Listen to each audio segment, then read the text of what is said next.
สบายดีข้าพเจ้าผู้เวียงแก้วเอาภัยเนาะมื้อนี้เขาอยู่ในงาน TKK Singing Contest นั่นเองมื้อนี้เขาจะมาสัมภาษณ์ผู้จัดการศูนย์การค้าทงคำว่าเพิ่นจัดงานนี้มาเพื่อจุดประสงค์หยังแล้วจะมาสัมภาษณ์น้องๆนักเข้าแข่งขันเนาะว่าเพิ่นมางานนี้เพิ่นรู้สึกตื่นเต้นจังไดแน่ภาพบรรยากาศจะเป็นจังไดนั้นเฮาไปเบิ่งกันเลย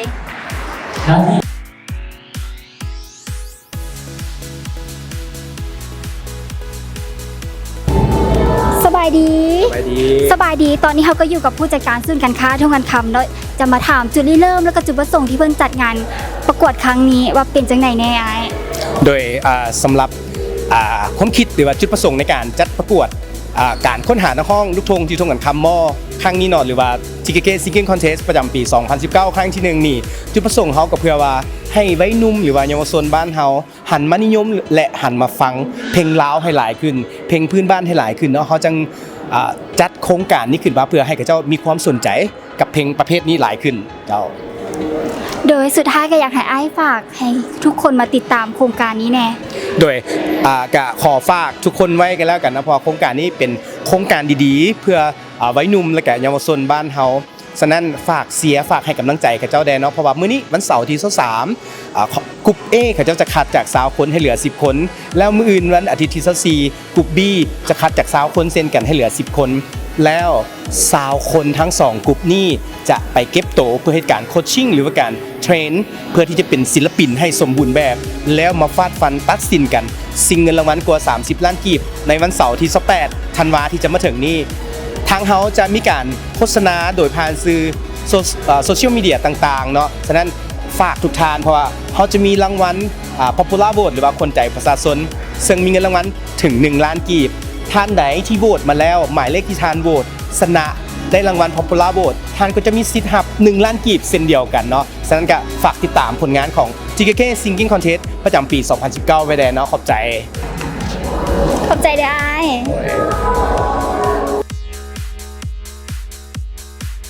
สบายดีน้องชื่ออย่างน้อโดยสบายดีน้องชื่อนางตามนวงแพงคำโดยคิดว่าตัวเองจะได้เข้ารอบ10คนสุดท้ายของกลุ่ม A บอกมื้อนี้คิดว่าน่าจะได้เข้ารอบเนาะเพราะว่าน้องพกความมั่นใจมาเต็มที่เลยภาชนะนี่สิเอาเงินรางวัลไปเฮ็ดหยังเงินรางวัลบ่น้องจะเอาไปเป็นนั้นทุนการศึกษาแล้วก็สิเอาไปใช้หนี้ให้กับพ่อแม่ถ้าตกรอบมื้อนี้สิเสียใจบ่ก็สิบ่ตกสิแต่ว่าก็เดี๋ยวสุดท้ายก็ขอให้น้องฝากผลงานน้องแน่โดยขอฝากทุกคนเชียร์หมายเลขที่แค่25เด้อเป็นกำลังใจให้น้องแน่น้องสิเฮ็ดเต็มที่ขอบใจโดยสวัสดีน้องเองมีชื่อว่าเท่าแสนสุรีจิตวงศ์โดยคิดว่ามื้อนี้ตัวเองสิได้เข้ารอบ10คนสุดท้ายบ่ก็หวังว่าเนาะแต่ก็น้องเองก็บ่แน่ใจเพราะว่ามีแต่คนเสียงดีๆทั้งนั้นถ้าได้เข้ารอบนี่น้องสิเอาเงินรางวัลไปเฮ็ดหยังโอ้หลายอย่างเลยน้องขอจะได้เข้ารอบเลยสร้างฝันก่อนเรื่องนั้นค่อยว่ากันถ้าตกรอบนี่น้องสิเสียใจบ่นี่ก็บ่เสียใจเพราะน้องเฮ็ดดีที่สุดแล้วคิดว่าสู้คนอื่นได้บ่ก็ได้อยู่ท้ายให้น้องฝากท่านผู้ชมมาเชียร์น้องแน่โดยฝากเชียร์แสนสุรีจิตวงศ์ TKK 51เด้อข้าพเจ้าชื่อซิงจิประเสริฐคิดว่ามื้อนี้ตัวเองสิได้เข้ารอบ10คนสุดท้ายของกลุ่ม A บ่ก็อยากมีความฝันว่าอยากให้ได้เข้ารอบ10คนผู้สุดท้ายในมื้อนี้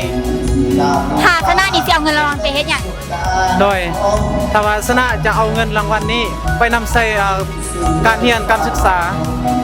ถ้าตกรอบมื้อนี้สิเสียใจบ่ก็50-50คิดจังได๋จึงมาประกวดโครงการนี้เพราะว่ามีใจมาคักทางด้านร้องเพลงแล้วก็มาคักตั้งแต่อายุยังน้อยซื้อสิงหาเพชรวินเจ้า TKK 022เจ้ารู้สึกกดดันบ่ที่ว่าตัวเองได้ขึ้นไปร้องเพลงแล้วล่ะกดดันไหนจนว่าขั้นตอนทำอิดจนห้องผิดคีย์เลยเพราะตื่นเต้นเพราะว่าฮอบนี้ก็เป็นฮอบซีมีไฟนอลแล้วโดยคิดว่าตัวเองสิได้เข้ารอบ10คนสุดท้ายของกลุ่ม A บ่มื้อนี้ก็50-50ถ้าตกรอบมื้อนี้สิเสียใจบ่เสียใจจ้ะเพราะว่าเฮาบ่ได้คาดหวังหยังอยู่แล้วเพราะว่ามาเอาประสบการณ์ถ้าไล่ก็เอาบ่ไล่ก็บ่เป็นหยังเพราะว่าเกมการแข่งขันมีแพ้มีชนะจ้ะซื้อพรประสงค์คิดว่ามื้อนี้ตัวเองสิได้เข้ารอบ10คนสุดท้ายบ่ก็รู้สึกว่าตื่นเต้น แต่ก็แบบว่า 70% 80จ้ะ เพราะว่ามันหลายคนที่ว่าเสียงม้วนหลาย รู้สึกกดดันบอที่ว่าต่อไปจะเป็นคิวตัวเองละ รู้สึกกดดันหลายเพราะว่าจะเปลี่ยนตอนนี้เลย รู้สึกตื่นเต้นหลาย ถ้าตรงฮอมมันนี่สิเสียใจบอ เพราะเสียใจเพราะว่าตัวนี้มันเป็นประสบการณ์ของเราอยู่แล้ว เป็นสิ่งที่เราฮักและเป็นสิ่งที่เรามักต่อให้เราบ่ได้เวทีนี้เราก็ต้องพัฒนาตัวเองไปเรื่อยๆ เดี๋ยวสุดท้ายก็ให้น้องฝากผลงานน้องแน่ โดยอยากให้ทุกคนติดตามแล้วก็ให้เสียเป็นกำลังใจเด้อจาก TTK 26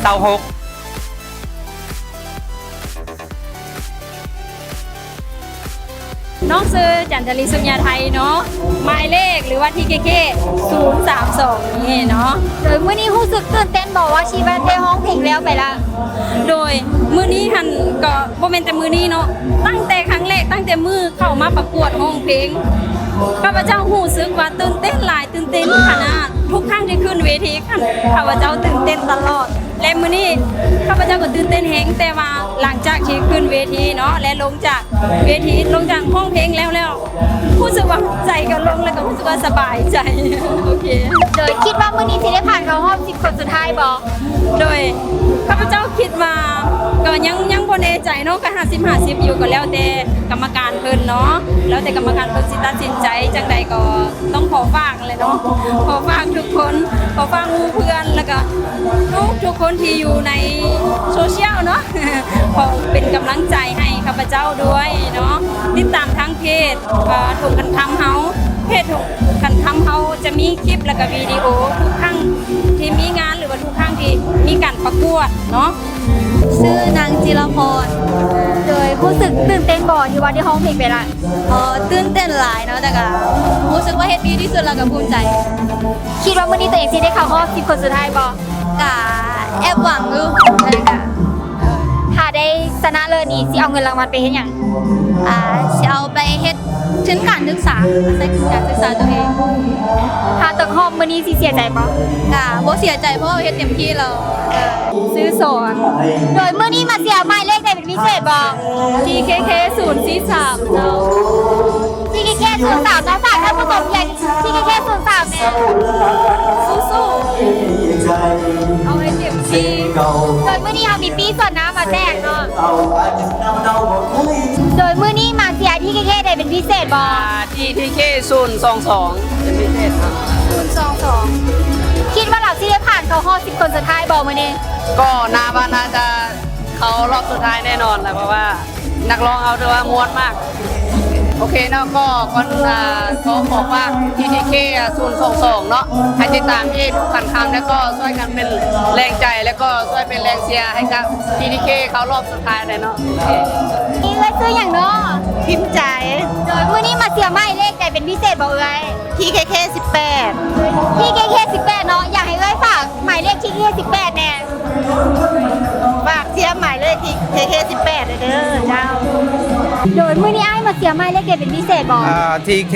022ครับ โดยฝากไอแอนเสียที่เคส02แน่ ก็นะครับวันนี้ก็เป็นแรงใจให้นะครับแล้วก็นะชนะแน่นอนครับวันนี้เนาะโอเค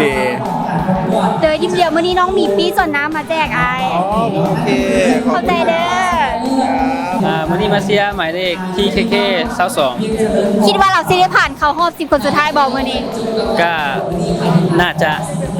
โดยฝากให้ทุกคนอยู่นี่เสียที่เคส22น้ำน้องแน่ โอเคเนาะก็ฝากแฟนเพลงทุกท่านเนาะติดตามเชียร์หมายเลข TKK 22เนี่ยเนาะขอขอบใจ โดยฝากให้ทุกคนเสียที่เคส22ทางเพจช่องกันคำเด้อวันนี้เฮามีปีส่วนน้ำมาแจกใจเด้อ เจ้าและนี่ก็เป็นภาพบรรยากาศโดยรวมเนาะที่เราได้รวบรวมมาให้ท่านผู้ชมได้รับชมกันได้สัมภาษณ์ผู้จัดการส่วนงานค้าด้วยคำว่าเพิ่นจัดงานนี้มาเพื่ออีหยังมีจุดประสงค์หยังได้สัมภาษณ์ผู้เข้าแข่งขันต่างๆ ว่าเพิ่นผู้สึกตื่นเต้นจังไดได้สัมภาษณ์เนาะผู้มาชมมาเชียร์ว่ามื้อนี้เพิ่นมาเชียร์หมายเลขหยังสุดท้ายก็ขอฝากให้ทุกคนเชียร์ทุกๆหมายเลขเด้อฝากติดตามได้ที่เพจท่องกันคำสุดท้ายนี้ต้องขอตัวลาไปก่อนใจ